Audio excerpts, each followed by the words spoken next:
함께 우리 말씀 나누겠습니다. 오늘 믿음으로 기뻐하는 성탄절이라는 제목으로 우리 성탄절 말씀 우리 같이 나누겠습니다. 오늘 성경 이야기 통해서 말씀을 좀 봤는데요. 예수님이 태어날 즈음, 그 즈음에 로마 황제 아우구스투스가 칙령을 내립니다. 모든 사람들은 각 고향에서 호적을 등록하라, 이제 이런 칙령이죠. 인구 조사 겸 과세 목적으로 호적제를 이제 시행한 것입니다. 요셉은 다윗 가문에 속하여 있었던 자손이었기 때문에 살고 있었던 그 갈릴리 나사렛을 떠나서 자신의 본적지인 유대 지방 다윗 마을로 갑니다. 그 다윗 마을이 바로 베들레헴입니다. 베들레헴에 도착했을 때 마리아는 출산이 임박했습니다. 아기를 낳아서 누일 빈방을 찾을 수가 없어서 부부는 아기를 구유에 눕혔습니다. 이때 근처 들판에서는 목자들이 밤에 양떼를 지키고 있었죠. 그런데 갑자기 주님의 천사가 이 목자들에게 나타나고 주님의 영광이 그들을 둘러 비쳤다라고 합니다. 목자들은 몹시 놀라고 그리고 두려워했죠. 천사가 그 목자들에게 이렇게 말을 합니다.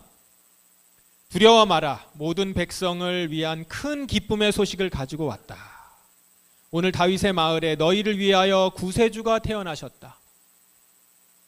그는 곧 그리스도 주님이시다.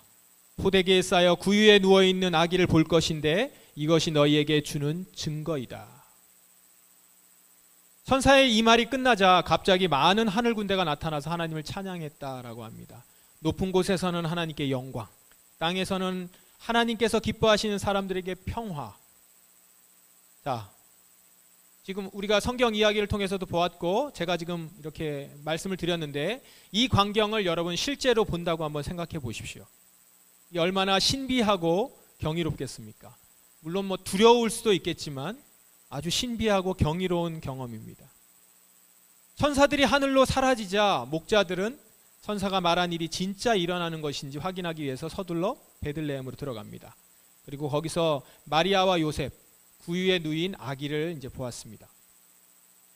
목자들은 마리아와 요셉에게 천사가 아이에 대해 말한 걸 전해주고 하나님께는 영광을 돌리고 찬양을 드렸다, 이렇게 얘기하죠. 그것이 오늘 성탄 이야기, 누가복음에 나오는 성탄 이야기입니다. 여러분, 오늘은 아기 예수님의 탄생을 기념하는 성탄절입니다. 기독교에서 가장 중요하게 여기는 절기가 두 가지가 있는데 하나는 성탄절, 그리고 또 하나는 부활절입니다. 성탄절은 예수님의 탄생을 기념하는 절기, 부활절은 예수님의 부활을 기념하는 절기. 둘 다 기쁘게 보냅니다. 교회는 아기 예수 탄생일을 성탄절을 매년 기쁘게 지키고 있죠. 그리고 또한 사망 권세를 이기신 부활절을 매년 기쁨의 축제로 우리는 보내고 있습니다. 오늘 누가복음은 우리가 성탄절을 왜 기뻐해야 하는지, 를 잘 보여줍니다. 여기에 보면 교회는 왜 매년 아기 예수님의 탄생을 기념하고 기뻐할까? 목자에게 전한 천사의 말에 그 답이 있는데요. 바로 아기 예수님의 탄생이 모든 백성에게 큰 기쁨의 소식이기 때문입니다. 교회가 예수 탄생을 기념하고 기뻐하는 것은 모든 백성에게 큰 기쁨의 소식이기 때문에 예수님의 탄생이 그렇다는 것이죠. 아기 예수님의 탄생으로 모든 백성들은 자기의 죄에서부터 구원받을 길이 열렸기 때문에 교회가 먼저 기뻐합니다. 아무리 애를 써도 자기 죄를 이길 수 없었던 우리예요. 그런데 이제 예수님의 속죄 사역 때문에 다시 하나님과 올바른 관계를 맺고 살아갈 수 있게 된 것입니다. 바울은 디도서에서 이 모든 것이 하나님의 은혜다라고 선언합니다. 하나님께서는 예수 그리스도를 통해서 우리에게 성령을 부어주셨고 우리가 하나님과 올바른 관계를 맺게 하셨는데 이 모든 것이 하나님의 은혜다. 그래서 성도는 이제 성령을 통해서 그토록 소원하던 영원한 생명을 누리게 되었다라고 바울은 감격하고 있습니다. 자, 이 말씀을 기억하시면서 여러분에게도 아기 예수님의 탄생이 큰 기쁨의 소식이시죠? 여러분 역시 예수 그리스도의 십자가 사역으로 죄에서부터 건짐받은 것, 현재 그렇게 건지심을 받아서 현재 하나님과 올바른 관계를 맺고 있으시죠? 물론 교회를 처음 오신 분들은 아직 아닐 수도 있을 텐데 그건 괜찮습니다. 그리고 예수 그리스도의 피로 여러분의 죄를 씻고 새 사람이 되어서 현재 성령을 통해서 영생을 누리고 계시는 것, 우리가 다 그렇죠? 그런 우리들이기 때문에 오늘 아기 예수님의 탄생은 그야말로 기쁨과 환희의 날인 것이죠. 오늘 성탄절 여러분의 마음에 구원자 예수님으로 인한 이 기쁨과 환희가 넘쳐 흐를 수 있기를 진심으로 축원합니다. 그리고 오늘 오랜만에 교회에 나오신 분들도 역시 앞으로 곧 여러분의 마음에 구원자 예수님으로 인해 기쁨이 충만하기를 축원합니다. 이렇게 우리는 우리와 하나님 사이의 개인적인 관계만을 생각하면 오늘 이 성탄절 그저 기쁘고 즐겁고 평안한 날일 것입니다. 그러나 여러분, 24년 성탄절을 맞이하는 오늘 여러분의 마음에 실제로 기쁨과 즐거움이 있습니까? 대림절이 시작된 12월 초부터 여러분 안에 진정한 기쁨과 찬양이 이렇게 있어 왔나요? 만약 여러분들이 하나님과 올바른 관계를 맺고 진짜 성도로 살아간다면 지금 대한민국에 살면서 결코 기쁘기만 할 수는 없을 것입니다. 왜 이렇게 말할 수 있는가? 오늘 시편에 그 이유가 나와 있습니다. 여호와께서 다스리시니 온 땅이 기뻐하며 땅끝에 있는 섬들도 즐거워합니다. 즐거워한대요. 짙은 안개와 구름이 그분을 두르고 정의와 공평 위에 그 나라가 세워졌습니다. 이렇게 외쳐요. 그러니까 시편 기자는 온 땅이 지금 기뻐하는 이유가 여호와께서 정의와 공평으로 온 땅을 다스리기 때문이라고 말하고 있어요. 그러니까 하나님이 임하셨는데 다스리시는데 그분이 정의와 공평으로 이 나라를 세우셨기 때문에 온 땅이 기뻐하고 섬들도 즐거워하고 뒷부분에 보면 하늘도 그 나라의 공평하심을 노래한다, 찬양한다 이렇게 나와요. 무슨 말입니까? 한 나라의 백성이 진정 기뻐하고 즐거워하는 이유는 그 나라에 정의와 공평이 세워졌기 때문입니다. 그렇기 때문에 기뻐할 수 있다는 것이죠. 자, 이 말씀을 보면 우리가 이 성탄절에 마냥 기쁘지만은 않은 것이 정상인 것을 알 수 있어요. 왜요? 지금 우리나라의 상황을 보면 우리나라가 정의와 공평으로 온전하게 다스려지고 있는 것 같지 않기 때문입니다. 이 나라의 사법이 정의롭게 구현되고 있는지 의심이 되는 거죠. 슬프게도 지금 우리나라는 정의와 공평과는 한참 멀리 떨어져 있는 것 같아 보입니다. 대상에 따라서 법의 잣대가 다릅니다. 어떤 사람에게는 없는 죄까지 만들어서 재판받고 감옥에 가게 하기도 하고 또 어떤 사람은 국가에 해를 끼치는 큰 중범죄를 저질렀어도 보호받고 은폐됩니다. 그것이 절정에 달해서 지금 온 국민이 목도한 대통령의 내란죄를 정당한 것이라 비호하고 옹호하는 악한 무리들이 여전히 목소리를 내는 것을 우리는 보고 있는 거죠. 이렇게 정의와 공평이 일그러지고 허물어진 우리 사회에 진리의 하나님과 올바른 관계를 맺은 자들이 어떻게 마냥 기뻐하고 즐거워할 수 있겠냐는 거죠. 분명 개인적으로는 아기 예수의 탄생의 소식을 듣고 기뻐해요. 그렇지만 그 기쁜 소식이 우리 사회, 정치, 경제 영역으로 퍼져나가지 못하는 것으로 인해 예수 그리스도의 복음의 소식이 이 사회 가운데 편만하게 퍼지지 않는 것으로 인해서 기뻐할 수 없는 것이죠. 안타까워하는 거죠. 오히려 이러한 불의한 사회로 인해서 우리는 분노하게 되는 것이고 정의의 하나님과 올바른 관계를 맺은 성도라면 화가 날 수밖에 없는 것입니다. 어제 우리가 성탄절을 맞아서 몇몇 집사님들과 우리 영등포 산업선교회에 방문을 했습니다. 우리나라 산업선교의 역사를 듣고 왔습니다. 거기서 1960년대부터 우리나라 산업선교, 노동자들과 많은 산업의 일꾼들에게 선교를 하고 있는 그 산업선교의 기틀을 마련했었던 한 목사님 이야기를 들었습니다. 이 목사님이 처음 산업선교를 시작할 때 5, 60년대예요.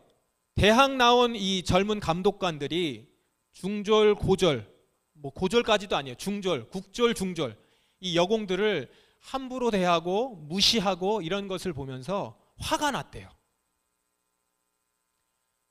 우리 5, 60년대 시골에 살고 있었던 여자들은 대부분 집에서 공부를 안 시켰죠. 국민학교도 제대로 나오지 못하고 글도 못 읽고 그렇습니다. 안 시켰고 나이가 어느 정도 되면 이제 서울 공장에 올라가게 해서 일을 시키고 일을 하게 해서 이제 가족을 먹여 살리고 이제 밑에 남동생이 있으면 남동생 공부시키고 이제 이런 일들을 이 여성분들이 대부분 했습니다. 근데 이제 그렇게 일하고 있는 그곳에 단지 대학을 나왔다는 이유로 아주 젊은이들이 공장의 간부가 되어서 여공들을 지휘하고 그들을 구조적으로 억압하고 이런 모습에 화가 났다는 겁니다. 그 목사님이. 이 목사님 이야기를 소개해 주는 분이 이렇게 말씀을 하세요. 화를 내는 것이 참 중요하더라. 일에 따라서는 우리는 이런 불의한 일들에 대해서 화를 낼 줄 알아야 된다. 화를 내야 될 때 화를 내고 그 화가 동력이 되어서 결국 산업선교의 사역을 시작하게 되었다라는 거예요. 정말 복음을 알고 하나님을 안다면 이런 불의한 구조를 보면서 화가 안 날 수 없다는 거죠. 지난주 어느 대형교회 목사님이 탄핵 집회에 참가한 참가자들을 보면서 지금 발작 버튼이 눌려진 상태니 여러분들은 너무 감정에 휩싸여 화내지 말고 모여서 기도하라. 이렇게 아주 부드러운 목소리로 얘기를 했습니다. 지금 이 상황에서 차분히 기도만 하라고요? 그건 복음을 모르는 자들이 하는 말입니다. 복음이 무엇입니까? 모든 백성을 위한 기쁨의 소식. 복음은 예수 그리스도께서 이미 십자가와 부활로 다 성취하셨어요. 예수님은 당신의 정의롭고 공평한 나라를 이미 이 땅에 시작하셨습니다. 그러면 예수님이 시작한 정의롭고 공평한 나라는 누가 만들어 갑니까? 하나님이요? 복음을 받은 성도들이 만들어 가는 것입니다. 기도로 성령님의 도우심을 구하면서 성도들이 만들어 가는 것이죠. 우리가 복음을 받았거든요. 기도만 하자? 하나님께 맡기자? 뭘 맡겨요? 더 이상 뭘 맡깁니까? 이미 다 이루셨는데. 이미 다 성취하시고 이제 교회에게 이 복음이 세상에 나타나도록 하셨는데 왜 자꾸 교회가 해야 할 일을 하나님께 맡기고 미루냐 말이에요. 차분히 기도만 하라? 기도해서 넘기는 겁니까? 우리는 이런 비겁하고 무식한 말 하지 말아야 합니다. 그건 악이 계속해서 악함이 계속 주도권을 잡도록 도와주는 것입니다. 암묵적 동조예요. 성도는 기도하면서 행동합니다. 진리를 아는 교회는 불의한 권력에 대해서 화가 나고 그래서 저항하고 그 불의에 맞서 싸우는 것이 마땅합니다. 이것이 하나님 나라의 백성의 사명인 거예요. 그래서 우리는 이렇게 기도합니다. 주님, 제가 공평과 정의를 받았으니 공평과 정의를 위해 기꺼이 싸울 수 있는 용기와 믿음을 주세요. 저에게 용기와 믿음을 주십시오. 그 자리에 나가서 뒤로 물러섬이 없게 해주십시오. 이 세상과 타협하지 않게 해주십시오. 이렇게 기도하는 거죠. 하나님과 올바른 관계를 맺은 성도는 기도와 더불어서 행동하고 움직입니다. 이 땅에 예수님이 선사하신 정의와 공평이 단단히 발붙일 수 있도록 힘쓴단 말입니다. 교회가 세워진 것은 뜻이 하늘에서 이루어진 것처럼 땅에서도 이루어지게 하는 통로로 쓰임받기 위해서 교회가 세워진 것입니다. 그래서 우리는 이 땅에 주님의 복음을 받은 자로서 정의와 공평으로 이 땅을 다스리는 것이 얼마나 아름다운 것인지를 아는 자로서 이 땅의 불의함을 보고 그곳에 정의로움을 외치는 것이지요. 하나님의 복음을 외치는 것이지요. 뜻이 하늘에서 이루어진 것처럼 땅에서도 이루어지도록 이 나라의 주권자로서 불의한 권력에 저항하고 불의한 사회구조를 변화시키기 위해서 어느 누구는 학자로서 어느 누구는 법률가로서 정치가로서 또 한 사람의 깨어있는 시민으로서 각자의 위치에서 행동하며 움직이는 것입니다. 그런데 그렇다고 해서 성도는 마냥 분노하지 않고 기뻐할 수 있습니다. 화만 내라는 게 아니에요. 그 이유가 시편에 나와 있죠. 97편 8절을 보면 여호와여 주의 공평한 심판 때문에 시온이 듣고 기뻐하며 유다 마을들이 즐거워합니다. 여호와께서는 이 땅을 반드시 공평하게 심판하실 거예요. 그렇기 때문에 우리는 그것을 소망하며 기뻐합니다. 지금은 비록 불의한 권력으로 인해서 분노하지만 마침내 이 불의한 권력을 정의로 심판하실 것을 알기 때문에 성도는 궁극적으로 그 마음 가운데는 기쁨을 소망하면서 기쁨을 간직하고 있어요. 그날을 기억하고 그날을 기대하면서 기뻐하는 것이죠. 즐거워하는 것이죠. 아무리 세상의 권세가 힘이 있어 보이고 그들만의 리그가 견고해 보여도 이 땅의 주인은 우리 하나님이시라는 것, 그걸 우리는 외치고 우리 안에 그것으로 말미암아서 주님이 주신 기쁨을 잃어버리진 않는 거예요. 정의와 공평으로 다스리시는 하나님은 반드시 이 땅의 불의한 권력과 그들을 비호하는 무리들을 심판하실 것입니다. 국민을 무서운 줄 모르고 교만을 떠는 권력자들을 주님은 반드시 심판하실 것입니다. 우리는 이런 믿음 때문에 오늘 이 성탄절을 기뻐하며 예배하는 것이죠. 주님이 오셔서 또 다시 시작하실 것이고 우리를 통해서 말씀하시고 우리를 통해서 행하실 것을 알기에 기뻐하는 겁니다. 그래서 맛있는 식사도 하고 서로 선물도 나누고 찬양하고 주 안에서 즐거워할 수 있는 거죠. 그러면서 우리는 이 땅의 불의한 현실을 보면서 절망하지만 포기하지 않습니다. 현실에 실망하고 분노했지만 소망을 갖고 기다리면서 각자의 자리에서 할 수 있는 일들을 행하는 것입니다. 그래서 빼앗기지 않을 기쁨으로 우리는 이 기쁨이 계속 이 땅 가운데 임하도록 이 땅의 불의 앞에서는 분노하지만 주님의 나라를 소망하며 기뻐하는 자들인 것이죠. 끝으로 여러분들에게 이 시편 기자의 노래로 여러분들을 축복하고자 합니다. 바르게 사는 사람들에게 빛을 비추시며 마음이 정직한 사람들에게 넘치는 기쁨을 주십니다. 바르게 사는 여러분, 여호와 안에서 기뻐하십시오. 그분의 거룩한 이름을 찬양하십시오. 불의에 분노하고 정의로운 하나님 나라를 갈망하며 바르게 사는 여러분, 여러분에게 주님은 빛을 비춰주실 것입니다. 정직하게 주님을 따르는 여러분에게 주님은 기쁨을 주실 것입니다. 오늘 성탄절 주 안에서 이 진정한 기쁨을 누리는 여러분 한 사람 한 사람 되시기를 주님의 이름으로 축원합니다. 기도하겠습니다. 오늘 이 시간 주님의 오심이 우리에게 참된 기쁨이 됩니다. 그리고 이 기쁨을 증거하고 전하기 원합니다.